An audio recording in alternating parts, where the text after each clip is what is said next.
Hi, ഞാൻ Akhil Koshy Rajesh. Brilliant study സെൻറ്ററിലെ ഒരു repeater ആയിരുന്നു. ഇപ്പോൾ ഞാൻ IIT മദ്രാസിൽ സെക്കൻഡ് ഇയർ BTech സ്റ്റുഡൻ്റ് ആണ്. സോ എല്ലാവരും JEE അഡ്വാൻസ്ഡ് പ്രിപ്പറേഷനിലായിരിക്കും. 2 വീക്സും കൂടെ അല്ലേ ഉള്ളൂ. അപ്പം ഈ ഒരു 2 വീക്സും കൂടെ എല്ലാവരും മാക്സിമം എഫേർട്ട് എടുക്കുക. ബേസിക് കോൺസെപ്റ്റ്സ് എല്ലാം സ്ട്രെങ്തൻ ചെയ്യാൻ നോക്കുക. പിന്നെ ലാസ്റ്റ് 2 വീക്സ് ആയതുകൊണ്ട് കെമിസ്ട്രി കൂടുതൽ ഫോക്കസ് ചെയ്യാൻ നോക്കുക. കാരണം കെമിസ്ട്രിയിൽ നിന്ന് ഡയറക്റ്റ് ക്വസ്റ്റ്യൻസ് ഉണ്ടാവും. അപ്പം നമ്മൾ ആ ടോപ്പിക്സ് പണ്ട് നോക്കിയതാകും, പക്ഷേ പണ്ട് നോക്കിയ ടോപ്പിക്സ് ആണെങ്കിലും എക്സാമിന് വരുമ്പോൾ ഓർമ്മ കിട്ടണമെന്നില്ല. അപ്പം ലാസ്റ്റ് 2 വീക്സിൽ നോക്കുകയാണെങ്കിൽ ഓപ്ഷൻസ് കാണുമ്പോൾ നമുക്ക് പെട്ടെന്ന് ഓർക്കാൻ പറ്റും. അപ്പം കെമിസ്ട്രി മെയിനായിട്ട് അങ്ങനെ ഫോക്കസ് ചെയ്യുക. അതുപോലെ തന്നെ മാത്സും ഫിസിക്സ് ആണെങ്കിലും അഡ്വാൻസിൻ്റെ തന്നെ പ്രീവിയസ് ഇയർ ക്വസ്റ്റ്യൻസ് ഉണ്ടാവും. അതുപോലെ തന്നെ ബ്രില്യൻ്റെ മോഡൽ എക്സാംസ് ഉണ്ട്. അപ്പം അതിൽ നിന്ന് തന്നെ നിങ്ങൾക്ക് മനസ്സിലാക്കാൻ പറ്റും ഏത് ടൈപ്പ് ക്വസ്റ്റ്യൻസ് വരുമെന്ന്.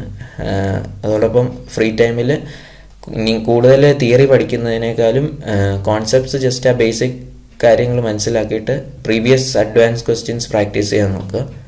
അപ്പം പ്രീവിയസ് അഡ്വാൻസ് ക്വസ്റ്റ്യൻസ് ചെയ്യുമ്പം നമുക്ക് ടൈപ്പ് ഓഫ് ക്വസ്റ്റ്യൻസ് മനസ്സിലാവും, ഡിഫിക്കൽറ്റി ലെവലും മനസ്സിലാവും. അപ്പം ടൈം മാനേജ്മെൻറ്റ് ഓൾറെഡി നിങ്ങൾ ബ്രില്യൻ്റെ മോഡൽ എക്സാം എഴുതുന്നതുകൊണ്ട് ടൈം മാനേജ്മെൻറ്റുമായിട്ട് യൂസ്ഡപ്പ് ആയിരിക്കും. സോ അഡ്വാൻസിനാണെങ്കിൽ 3 hours 54 ക്വസ്റ്റ്യൻസ് എങ്ങാണ്ട് വരും. അപ്പം ഒത്തിരി സമയമില്ല, പക്ഷേ സമയക്കുറവുമില്ല, ഒരു മീഡിയം ലെവലിലാണ്. പക്ഷേ ഒരുപാട് ടൈം ഉണ്ടെന്നും പറഞ്ഞ് സ്പെൻഡ് ചെയ്താൽ ലാസ്റ്റ് നമുക്ക് ടൈം കിട്ടാതിരിക്കും. ഇപ്പം എക്സാം നമ്മൾ മാക്സിമം കൂളായിട്ട് എഴുതാൻ നോക്കുക. ഒരിക്കലും ടെൻസ്ഡ് ആകില്ല. കാരണം അഡ്വാൻസിന് ക്വസ്റ്റ്യൻസ് ഡിഫിക്കൽട്ടായിട്ടുള്ളത് വരും. പക്ഷേ നമ്മൾ മനസ്സിലാക്കേണ്ടത് എന്താണെന്ന് വെച്ചാൽ ഒരാൾക്ക് ഡിഫിക്കൽട്ട് ആണെങ്കിൽ അത് എല്ലാവർക്കും ഡിഫിക്കൽട്ട് ആയിരിക്കില്ല. അത് നമുക്ക് മാത്രമായിട്ട് ഡിഫിക്കൽട്ട് ആവില്ല. നമ്മൾ ഇത്രയും നാൾ എഫേർട്ട് എടുത്തതല്ലേ.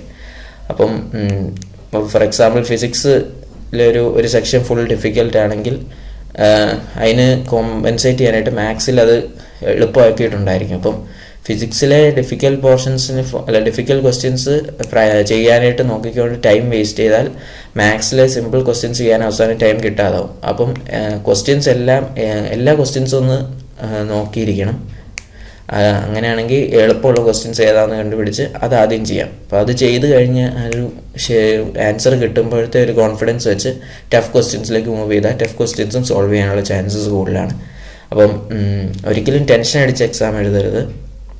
ടെൻഷൻ അടിക്കുമ്പം ആൻസർ സോൾവ് ചെയ്യാനുള്ള സാധ്യത കുറയത്തേ ഉള്ളൂ.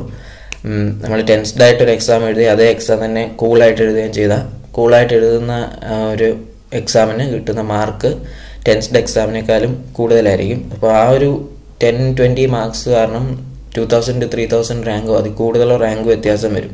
അപ്പം അതായിരിക്കും ചിലപ്പം ഡിസൈഡിങ് ഫാക്ടറായിട്ട് വരുന്നത്. സോ കൂളായിട്ടിരിക്കുക, ഒരിക്കലും ടെൻഷൻ അടിക്കരുത്. കാരണം എക്സാം ഡിഫിക്കൽട്ട് ആണെങ്കിലും എളുപ്പമാണെങ്കിലും അതെല്ലാവർക്കും അതുപോലെ ആയിരിക്കും.